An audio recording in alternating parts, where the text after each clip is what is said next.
I call this meeting of the Pierre City Commission to order. Please stand and join me in the Pledge of Allegiance. I pledge allegiance to the flag of the United States of America and to the republic for which it stands, one nation, under God, indivisible, with liberty and justice for all. Please remain standing. We've got Pastor Jake here for the invocation. Welcome, Pastor. Thank you, Mayor. Let's pray. Heavenly Father, we come before you today with gratitude in our hearts for the many different ways that you have blessed our community and blessed our city. God, as we head into the springtime and we start to see things getting green and activities happening and all of those things, God, we just pray for your grace and your favor as we head into this new season. Give wisdom to our city workers and city leaders as they navigate this time and help us to be good stewards of the opportunities that you give us. In Jesus' name we pray. Amen. Amen. All right, we do have a full commission tonight. So, Lacey, looking at the agenda, are there any changes? No changes to the agenda, Mayor. Okay, thank you. We'll go ahead and proceed then. The first item tonight is the public comment period.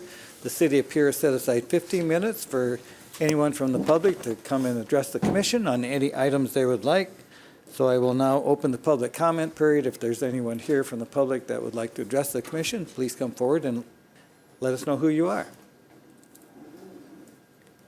I see no one moving to the microphone, so I will close the public comment portion and bring it back to the city. The first item tonight is special business, and we do have one item under special business, the proclamation for the National Travel and Tourism Week. And I'm going to go ahead and read the proclamation, and then Miranda Panzer is here, and she's going to come up and fill in some more information on what this is all about. Executive Proclamation, City of Pierre, Office of the Mayor. Whereas the travel industry is essential to the success of every industry and will continue to be a critical part of South Dakota and the City of Pierre's economy, development, and workforce. And whereas travel is an economic powerhouse for every state and destination across the country, with an economic output of $3 trillion and supporting 15 million American jobs.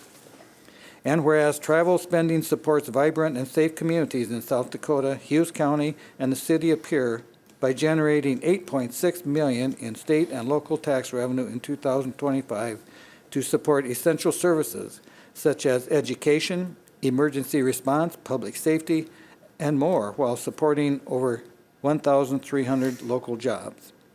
And whereas travel enables success for all industries, including manufacturing, agriculture, defense, healthcare, and more by driving sales growth, innovation, education, and operations that power our economy, our nation, and South Dakota and the City of Pierre. And whereas 1 in every 11 U.S. jobs depends on travel, making it a critical driver of America's economy and a force for connection and opportunity. And whereas travel is an essential industry and we must continue to communicate that growing travel leads to economic growth, benefits businesses, fosters mutual understanding, and connects the nation. Now, therefore, I, Steve Harding, Mayor, do hereby proclaim May 3rd through the 9th, 2026, as National Travel and Tourism Week in the City of Pierre, and urge all citizens to join me in recognizing the essential role this industry plays in the City of Pierre and the state of South Dakota. In witness hereof, whereof I hereby set my hand and cause the seal of the City of Pierre to be affixed, Steve Harding, Mayor. So we all know how important tourism and economic development is, like the proclamation said, for the City of Pierre, state of South Dakota, and just nationwide. And it's a great opportunity to celebrate that industry during this week. So Miranda, please come up and tell us more about this. And introduce everyone. Yes, good evening. My name is Miranda Panzer. I am the Tourism Director for Visit Pierre at the Pierre Area Chamber of Commerce, and I have a few friends with me. I have Marcy Anderson, our CEO and President at the Pierre Area Chamber of Commerce, Ellie D'Alba, our Communications and Event Specialist at the Chamber of Commerce, and Lissa Brazilius with the South Dakota Missouri River Tourism, so she does regional tourism for our state. I also have over there snapping some photos, Carmen Schramm. She is with the Tourism Coalition of South Dakota. So she does advocacy for tourism throughout the state. Great. Well, welcome, everyone. Yes. Thank you. I do want to just say a huge thank you for the support that the city of Pierre provides to Visit Pierre in the funding aspect. Without the funding, we would not be able to do what we do to promote Pierre and bring visitors to the area. I just want to also give a few extra numbers in there, aside from what you listed in the proclamation. Visitors to Hughes County spent $99.22 million in 2025, making up about 25% of all spending in the region. And then without tourism in our state, each household would pay an additional $1,121 in taxes per year. So those numbers, they just show you how important tourism is to our economy, our people in the area. I mean, that $1,121 is pretty substantial when you think about it. So we just really appreciate everyone that is in the tourism industry, hotels, restaurants, gas station, clothing stores. Keep up the good work. We want people to come to Pierre and enjoy their time. And once again, thank you to the city of Pierre. Okay, thank you. Are there comments or questions by any of the commissioners?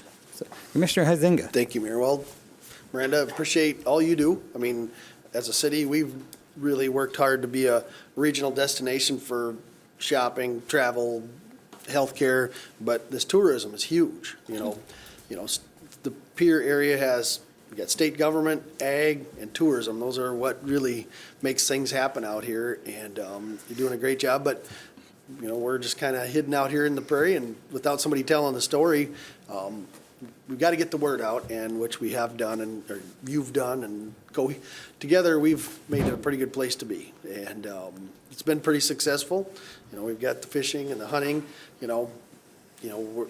People are coming and going, maybe going out to the Black Hills or Yellowstone and swinging through here, but we've got a lot of good things going on here the last couple of years, so hopefully we can keep the momentum going. So.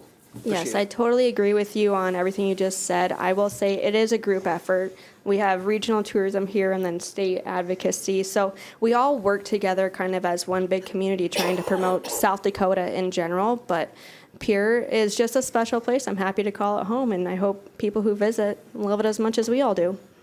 Okay. Thanks, Brenda. Thank you. Further questions or comments? I just add just kind of a wrap here that, as you said, it's the people that market our community, the Missouri River, the state of South Dakota, and as you market things locally, you actually market the whole state, because of the great opportunity and recreational things that we have here. So thank you all for the great job you do. It's just from marketing to promotions and events and helping the local businesses for events and stuff like that. You all just do a great job. Thank you for all your hard work. So, okay, I think we'll take a quick picture here with everybody. So, I guess Ryan can snap one.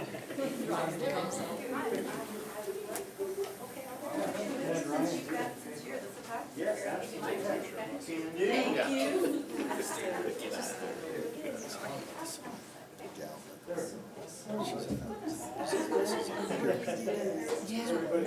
I know her, but met him. Okay, let's go right here. 1, 2, 3. Another double fist. I got like 10. Okay. Yes, thank you. Thank you so much. Appreciate that very much. Thank you, Mayor. Appreciate it.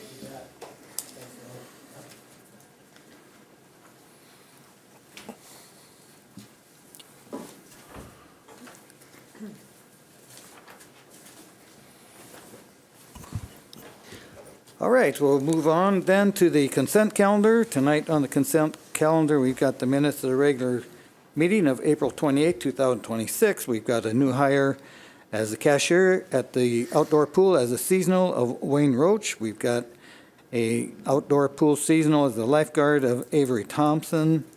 We've got a new hire in the electric department as a temporary grounds worker. 2 individuals, Bryce Becker and Ethan Martinmus. We've got a new hire as a golf seasonal of Bridger Babcock, and we have the claims. Is there a motion? So moved. Second. Motion and a second. Is there further discussion? Hearing none, please call the roll. Commissioner Huizinga. Aye. Johnson. Aye. Lorseth. Aye. Reitzel. Aye. Mayor Harding. Aye, motion carried. Moving on to unfinished business, we've got the plat of lots 1 and 2 Shangri-La addition for Clint Freeman Shangri-La Properties LLC. Emmeline Post is here. Welcome, Emmeline. Excellent, thank you. Yes, this plat request is located on the northeast corner of Elizabeth Street and Arthur Avenue, a block east of Garfield. Clint Freeman is proposing to plat a currently unplatted parcel on the east side of Arthur Avenue. Lot 1 is approximately 1.171 acres, and Lot 2 is approximately 0.946 acres. Mr. Freeman proposes to build a 4,800 square foot building on Lot 1 for storage and business use, and a 7,000 square foot building on Lot 2 for an auto body shop. The property is zoned light industrial, so both of these uses are permitted uses in that zoning district. There are 2 existing utility services for water and sewer already stubbed to the lots, so they are ready to go. The Planning Commission met on April 27th, and at that meeting, they recommended approval of the replat. Tonight, we're looking to take action on the plat request via Resolution 2812. And with that, I'll be happy to take any questions. All right, thank you, Emmeline. Are there any questions for any of the commissioners? Commissioner Huizinga. Thank you, Mayor. I'm more of a comment to Emmeline. This was, this area was developed for, something like this, years ago, and it's just taken a while to actually get to where somebody wanted to take on a project like this. So I'm glad to see these lots getting developed. It's a great area for exactly what they're doing, and it just took a little bit for Pierre to catch up to this. So appreciate your work and working with the developer, and hopefully we'll put some new buildings and some more business in Pierre. Appreciate it. Thank you. Yes, thank you. Yeah, like you touched on, there is some topography challenges on the back of the lots that will take some extra dirt work that we appreciate Mr. Freeman putting the time and effort into to make them buildable lots and developable. So. Well, topography challenges in Pierre are pretty much every lot. Yeah, yep, that's true. Okay, thank you. Thanks. Okay, further questions or comments? All right, thank you, Emmeline. We do need to take action on this for Resolution 2812. Is there a motion? I would move approval of resolution number 2812, approving the plat of lots 1 and 2 Shangri-La addition as presented. I second. Motion and a second. Is there further discussion? Hearing none, please call the roll. Commissioner Huizinga? Aye. Johnson? Aye. Lurseth? Aye. Reitzel? Aye. Mayor Harding? Aye, motion carried. Thank you. Thanks again, Emmeline. All right, moving on to new business, we've got the airport hangar lease amendment for Jeff Ice, and Casey is here from the airport. Welcome, Casey. Mayor, hello, Commission. Tonight I'm requesting approval for an amendment that consents to the assignment of Hangar 9 ground lease at the Pierre Regional Airport. The current lease is held by Randall Ice, Jeff Ice, and Linda Theobald at the lease term that runs from January 1st, 2025 through December 31st, 2029. The lease does not allow assignment or subleasing without the city's prior written approval, so commission approval is needed before the lease can be reassigned. The current owners have requested that the lease be reassigned so that Jeff Ice is the sole leasee of record. This amendment does not create a new lease term or change the underlying lease conditions. It simply allows the existing lease to be reassigned to Jeff Ice, subject to the same terms and obligations that already exist in the current lease. Airport Administration does recommend approval, and with that, I'll be happy to answer any questions you may have. All right, thank you, Casey. Are there any questions or comments by any of the commissioners? Yeah, Commissioner Just Huizinga, yes. One comment, this is long before you or me out here, but it's interesting that, there's still an ICE as a hangar lease person out at the airport, and the ICE family, Cecil and Clyde Ice, they go back into aviation history way back in the beginning of aviation in South Dakota. So it's neat that there's still a hangar out there that's in the ICE and the Theobald family, so. Absolutely. I believe they were a big part of the commercial side of the airport as well.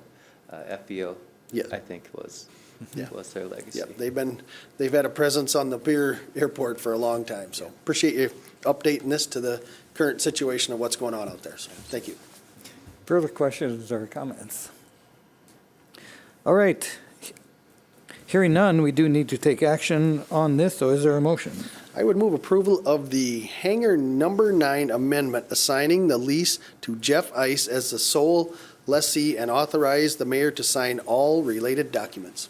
I second. Motion and a second. Is there further discussion? Hearing none, please call the roll. Commissioner Heisinger. Aye. Johnson. Aye. Lorseth. Aye. Reitzel. Aye. Mayor Harding. Aye, motion carried. All right, the next item under new business is the airport ground area lease for Dakota Pro Air LLC, and Casey again. So I am presenting an aerial application ground use agreement for Dakota Pro Air LLC, along with a seasonal operating authorization for 2026. Dakota Pro Air has been a frequent seasonal commercial operator at the airport. They are not a long-term tenant, but they also are not simply an occasional airport user. That creates challenges in how we authorize use, apply fees, and structural agreements. What I'm presenting tonight is a new framework that allows the airport to consistently manage this type of seasonal commercial operator. The agreement establishes the terms and conditions under which Dakota Pro Air may operate at the airport. It defines the scope of their activity, their obligations, and the airport's authority to manage and control that use. It also makes clear that no leasehold or long-term property rights are created, and that the airport retains full control over how and where operations occur. The agreement establishes the overall term and conditions, but it does not authorize operations on its own. That is where the seasonal operating authorization comes in. Each season, the airport issues a seasonal operating authorization identifying the approved dates, operating area, and the applicable rates for that season. The structure allows the city to maintain an ongoing agreement, and that's the strength of it. It will not have to be brought back to commission year after year after year. While still reviewing and authorizing the actual seasonal operation each year, it reduces administrative workload, improves efficiency, and helps ensure the airport remains consistent with applicable state requirements and federal airport obligations. For this season, if approved, Dakota Pro Air would be authorized to operate from a defined 3,000 square foot area from May 5th through August 31st with a seasonal ground use fee of $660. I want to emphasize that this request is specific to Dakota Pro Air. If additional operators come forward, I would bring those agreements to commission for approval under the same framework. And with that explanation, I'm requesting approval for both documents tonight, the aerial application ground use agreement with Dakota Pro Air LLC and the associated 2026 seasonal operating authorization. All right, thank you, Casey. Are there questions of Casey concerning this? Commissioner Heisinger. Thank you, Mayor. Two deals. First, Dakota Pro Air has been out there, for a number of years, but you referenced other seasonal application, spray operations that are there for a short window and so, but they don't have a hangar presence or a permanent location out there. So I like, obviously we're good with Dakota Pro Air, but simplifying these entities that come in here, with the same program year after year after year, we can just simplify it, put it together, and just have a standardized lease agreement for those same people. So it's a good, just efficient way to handle this. It is, yeah. So, yeah, I can support it. I know you put a lot of work into this deal. We've talked about it. It's ready to go, and it's just a more efficient way of doing things. So appreciate it. Thank you. Further questions or comments by any of the commissioners? Okay, then we do need to take action on this. Is there a motion? I would move to approve the aerial application ground use agreement with Dakota Pro Air LLC, together with the associated 2026 seasonal operating authorization, and authorize the mayor to sign all necessary documents. I second. Motion and second. Is there further discussion? Hearing none, please call the roll. Commissioner Heisinger. Aye. Johnson. Aye. Lorseth. Aye. Reitzel. Aye. Mayor Harding. Aye, motion carried. Thank you, Casey. All right, the next item under new business is the water intake injection line proposal and to declare an emergency, and Nick Waters is here. Bring us up to date. Welcome, Nick. Yes. Tonight I am requesting emergency authorization to install a zebra mussel mitigation system on our water intake down at the water treatment plant. As a little bit of background on this, back in December of 2023, the plant became operational and we started distributing water from the plant. That initial design included a chemical treatment line to protect against zebra mussels. Within the first year of operation, that line did fail. It is a line that transports a chemical. It's called EarthTech QZ. It's a copper sulfate chemical. It's commonly used as a fungicide in fruit production. It is fully EPA permitted and is installed in numerous water intake systems as a protection against zebra mussels. As we worked through operations at the plant, this was included as a repair that was part of the larger CMR contract that Commission approved last fall for work to be done at the plant. The costs for that project were cost prohibitive, and so because zebra mussels have been detected all around where our intake is at, I am requesting the emergency authorization to install a zebra mussel mitigation system. This contract would be with Central Divers. They have installed a number of these systems throughout the state for other municipalities as well as the Corps of Engineers. DANR is familiar with these installations, and so that gives us a good background that this is a system that we can install and help protect our intake. As part of that failure, like I said, the initial plant included a line that ran out to the intake and treated it, and that line failed. So in the interim, we have been treating it at the structure that's located on the shore. And so this emergency step allows us to get it back out so that we protect that line all the way as it comes back into that building so that we don't get growth of zebra mussels in that intake line and have a future issue to deal with. The proposal, we've been working through this with Central Divers here over the last several weeks.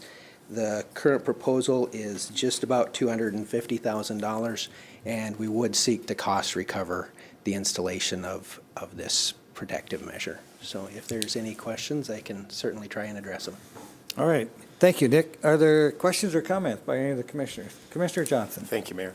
I know we discussed it a little bit earlier, but could you go into the need for the declaration of the emergency, just maybe a little more so people can understand it? Yeah, it like I stated, it's with the detection of zebra mussels, over in Fort Pierre, upstream, downstream of us, we know that they're present in our area, and that line is currently unprotected. So within state statute, that is one of the ways to move forward, and because the water temperatures are warming and we're reaching the temperatures where zebra mussels start to reproduce and spread, we want to get this in place as soon as possible. So that's the reason for the emergency declaration, and that allows us to move forward with this proposal versus a longer process to get this installation completed.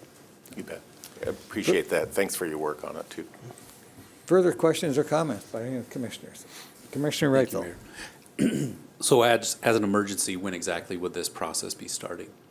This proposal that you have before you tonight would start with approval as early as May 12th and be completed by the 2nd of July. Thank you. Further questions? Commissioner Heisinger. Thank you, Mayor. Nick, is it fair to say there's a limited number of contractors that would even attempt this? Yes. Yeah. This isn't a normal contractor type job. This is a very specialized procedure that it's going to take to actually do this. Correct. When the initial plant designs were being completed, there was design work put into the zebra protection against zebra mussels, and then as we worked through that CMR contract, there was also a lot of discussions, and we've spoken, and our consultant at the water treatment plant has spoken with a number of operators up and down the river and Corps of Engineers installations, and Central Divers has installed a number of those those treatment systems. And it has been effective. I mean, we're not just hoping this works. Correct. They put these in, municipalities, irrigation systems, different things that they've done, and it does work. And up until now, the zebra mussels have been, in the West Bend area downstream, they've got them really bad down there, but, we've been on the upper end of the reservoir of Lake Sharp, haven't had a lot, but they're working their way up, and we've got to get ahead of this before we've got them in our intake structure, and then we've got a bigger issue. So we just need to address this now. Yep, as we work through the rest of those issues that were included in the CAMR, this is something with that notification that they're immediately in the area, that we don't want to run that risk of having that line get infested with zebra mussels. The original intake has some of these same metals in that the intake structure itself to help prevent the intake from getting clogged, but that line between the intake and the plant is currently not being treated. So. All right, further questions or comments by any of the commissioners? Well, thanks for your work on that, Nick. As we've said, that we need to protect that line. That's paramount. So those zebra mussels, we don't need those in our line for sure. No, we want to keep operating that plant. Yep, you bet.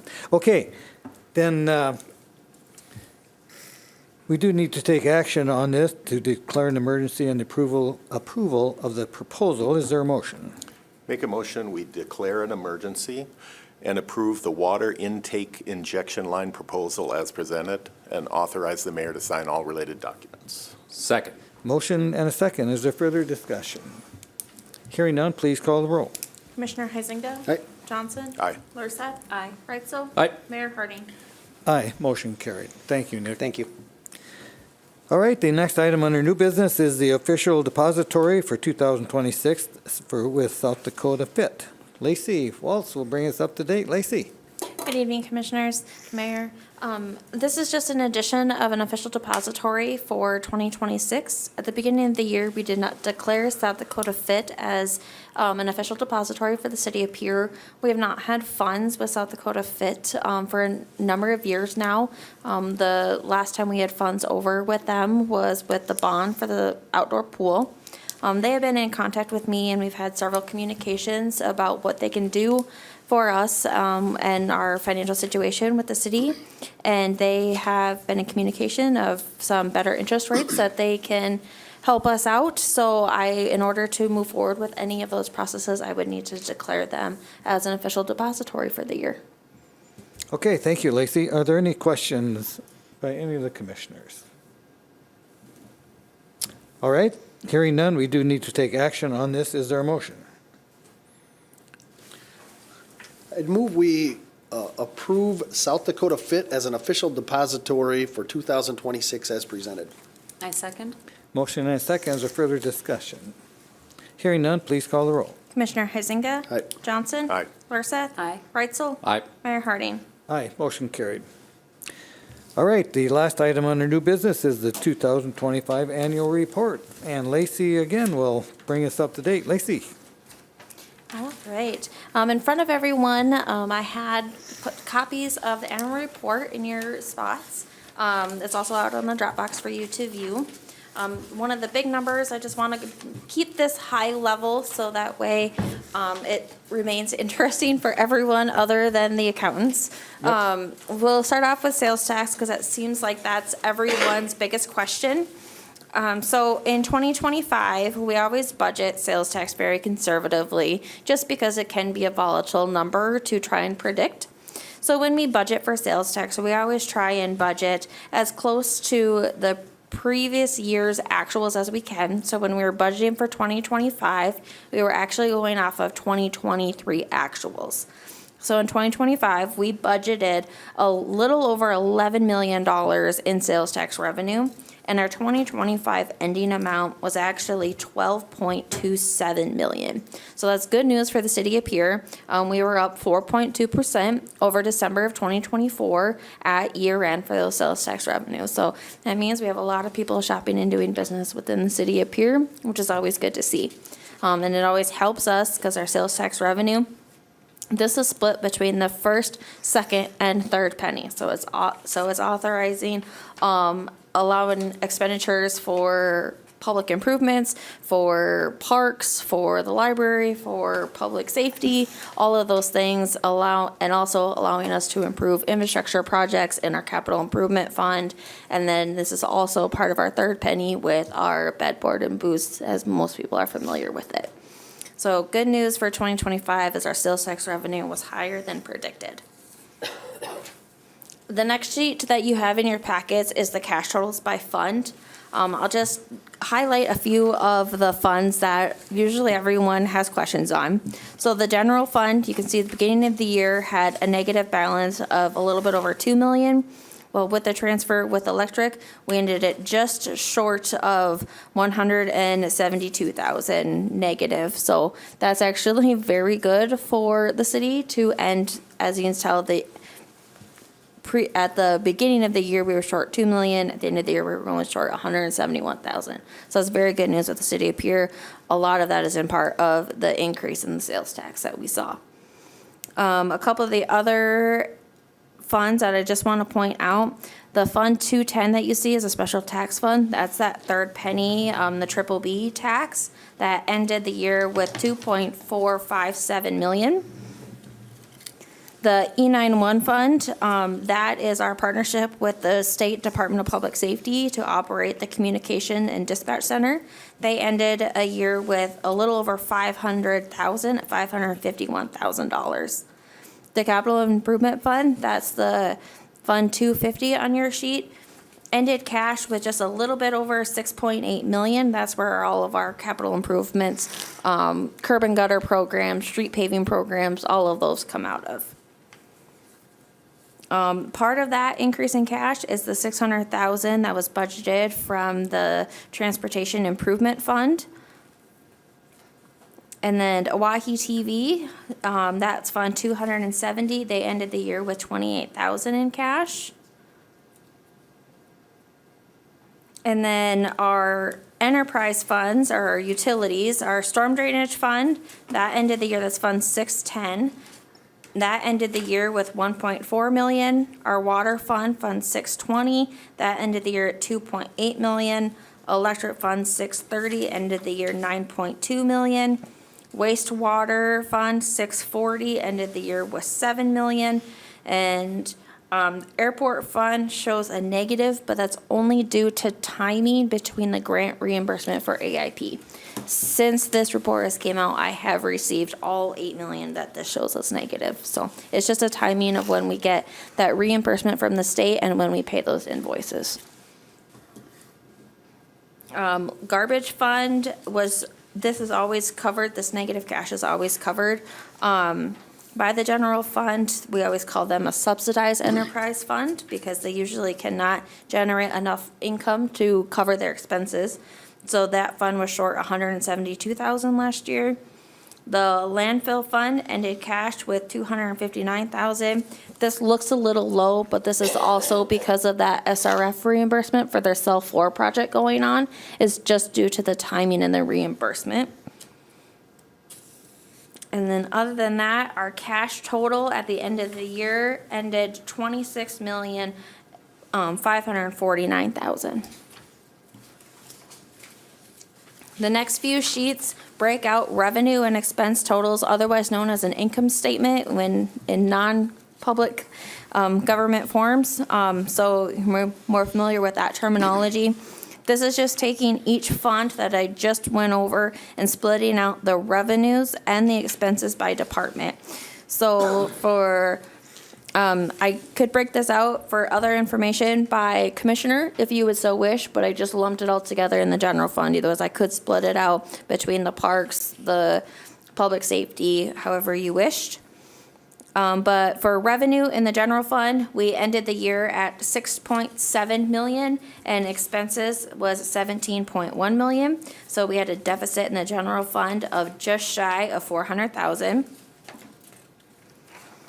And then in the other funds that I was talking previously about the special tax fund. That had revenues of $814,000, but expenses of $300 and almost $81,000, so it had a surplus of $433,000.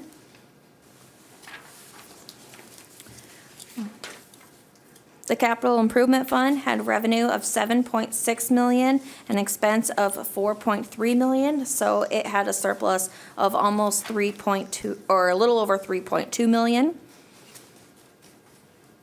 Oahe TV, just because I talked about it earlier, they had revenue of $145,000. This comes from that Midco franchise agreement, and their expense was $149,000. So we had a deficit of $3,500 in there. And then down to the enterprise funds, we had Fund 610, the storm drain fund. It had revenues of $486,000, expense of $282,000, so it had a surplus of $203,000, almost $204,000. Water fund had revenues of $6.8 million and expenses of $8.8 million, so it had a deficit of a little over $2 million. Electric fund had revenue of $16.8 million with expenses of $16.4 million, so it had a surplus of $400,000. Wastewater had a revenue of $3.8 million and expenses of $3.9 million, so it had a deficit of $121,000. Airport, again, looks a little wonky because of those timing in the funds, which has since been taken care of. Garbage came in with a revenue of $69,000, but expense of $124,000, almost $125,000. So it had a deficit of $55,000. The landfill fund had revenue of $2.6, almost $2.7 million, but expenses of $3.4. So it had a deficit of $766,000. Other than that, the year operated with many revenues and expenses as expected. There weren't very many surprises or emergencies that needed to happen last year, which was good news for us in the finance department. Overall, we just want to thank everyone for watching their budgets and continuing to be conservative in the ways, and we appreciate all of the extra sales tax revenue to help us get some of those improvements, projects, and assets that we so need to do our jobs every day funded. And with that, I will be available for any questions you may have or any more information that you need. And I'll make this available on the website here after the meeting. All right, well, thank you, Lacey. Are there any questions or comments from any of the commissioners? Yes. Thank you. My only question was going to be, how can the members of the public see this? And you already answered that. So I just want to thank you for all the work that goes into this. This looks like a ton of work, so thank you. Further questions or comments? Commissioner Huizinga. Thank you, Mayor. Well, as a commission, we sit through those budget sessions and we work at this. It's not just by accident, obviously the revenue has to come in, which it has, but we don't budget extravagant. We keep this as conservative as we possibly can, and we're financially pretty solvent operation. It's going very well at the moment. So anyway, I guess I appreciate all your work and all your staff. That airport fund, that was one of the things early on. Those are big projects, but we just about get all that money reimbursed. But the deal is we have to front the money, do the project, and then get reimbursed. But if we didn't have the money, we wouldn't be able to do those projects and make those huge improvements. That airport is a huge community asset out there, but because we can front the money, we can do those projects, and the FAA has been really good with us on some of these different projects, because sometimes they'll have some extra money come up because some other community couldn't do a project, and we can get in line and get some really favorable money on these deals, but we have to front it. And it just, on a deal like this, where you get to the end of the year, it looks like a negative, and then, January, February, just the way the timing of some of these bigger projects. And we have done some big ones with these, both runways have been redone over the last couple of years, and so we've been moving a lot of money coming and going on that deal, but we've made some huge progress out there, so, thank you. Yeah, I'll just comment on that a little bit. The runway project that we did last year out at the airport was over a $7 million project that we fronted the cash for, that we got reimbursed here in 2026. But yes, we do have to front it and then do all the paperwork to get approval from the FAA and South Dakota DOT. So it's a lot of work back and forth to get those reimbursements. And you will be soon learning more information, as we had a bid opening on Taxiway C yesterday, and we had meetings with the feds not too long ago, and the FAA trying to maybe scheduling some projects that we had pushed off for future years into 26 and 27 if we can. So good news on that front too. And we do have a great relationship with the FAA, and we've been a good partner for them. What they don't want is to us say we're going to do something and then not do it. It really screws things up at their end. So when they have some of this extra discretionary type funding, they will, work with us because they know we're going to follow through on the deal and take it to the finish line, and you're going to do the paperwork right. Yep. So yes, it's working out great. That's a wonderful asset out there, and it brings in a lot of people, with state government and tourism and all that happens out there. It's a good thing. So, thank you.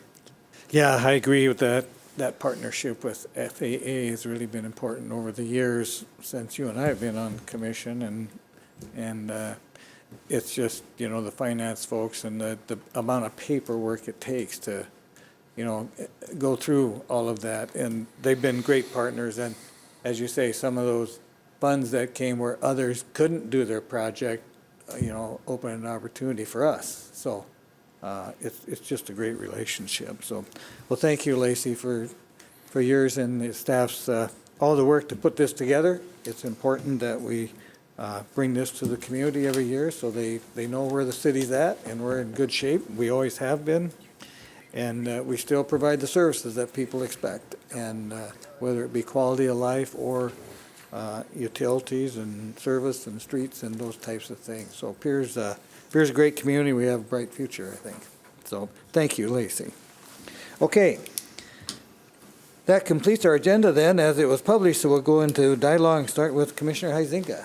Thank you, Mayor. Well, speaking of airports, we're seeing continued strong, consistent growth out at the Pierre Regional Airport in 2026. Through April, enplanements are now at 5,510 passengers compared to 3,808 last year at this time. So in April, we had 1,310 enplanements, so that was a great month for us. That's an increase of 1,702 passengers, or about a 45% year-over-year growth so far. Each month has shown solid gains. January we were up 43%, February up 60%, March up 35%, and April we were up 42%.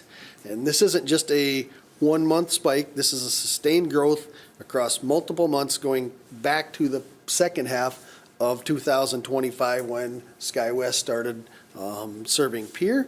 And this is a very encouraging start to the year for passenger activity out at the airport, and we're just really excited with where we're at. That was a good decision. That was a tough one, whether we stay with Denver Air or move to SkyWest, which is really United flying right out of Pierre. And it was a big decision for us, and it's really starting to come to fruition. So we're excited just how things are going out at the airport. That's all I have, Mayor. Thank you. Okay, thank you. Commissioner Lursa. I have two things tonight. Excellent. Okay. So the Pierre Fire Department hosted a live burn trailer on Saturday. Area fire departments, along with 18 Pierre firefighters, attended the training. The training gives members an opportunity to advance hose lines and conduct ventilation techniques in live fire conditions. So a great opportunity for our firefighters to train. And I have one more. Tomorrow is South Dakota Law Enforcement Memorial Day. It's a time to honor and remember those who have given their lives in the line of duty.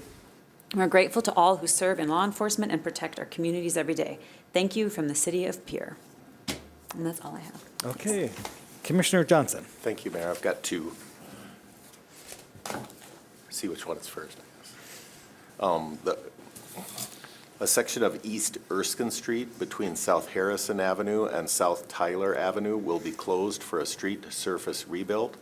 This began on April 27th and should take another week or two to finish, weather depending. The other is South Pierce Avenue from Sully Avenue to Park Street will be closed for street reconstruction work. This work is beginning tomorrow and should last 3 weeks, weather depending. And then one other, but it doesn't have a picture, just to let the people know up on Elizabeth Street that the water and sewer are done. What we're doing is waiting for Morris to get the next stretch of the water main done on Euclid so they can activate and they can charge, flush, and go through the testing so they can get the water back to them. So just some information. Thank you. Okay. Commissioner Reitzel. Nothing tonight, Mayor. Okay, I have nothing tonight. I have Christie? nothing tonight, Mayor. Lacey. I have one thing tonight. As we just talked revenues and expenses for 2025, I just wanted to give everyone an update on the 2026 sales tax. We have numbers through the end of March 2026, and unfortunately, we were down 0.5% compared to March 2025, which is about $2,400 less than what we had received in 2025 at this time. We have our largest sales tax revenue months during the summer, so hopefully we can make this up and even grow over the next few months. All right, thank you. Anything from the city attorney office? Nothing, Jason? Mr. Mayor. Okay, thank you. Then that concludes our agenda as it was published. There's no executive session tonight, so I would ask for a motion to adjourn. So moved. Second. Motion and a second. Is there further discussion? Hearing none, please call the roll. Commissioner Heisinger? Aye. Johnson? Aye. Lurisak? Aye. Reitzel? Aye. Mayor Hardy? Aye, motion carried, meeting adjourned.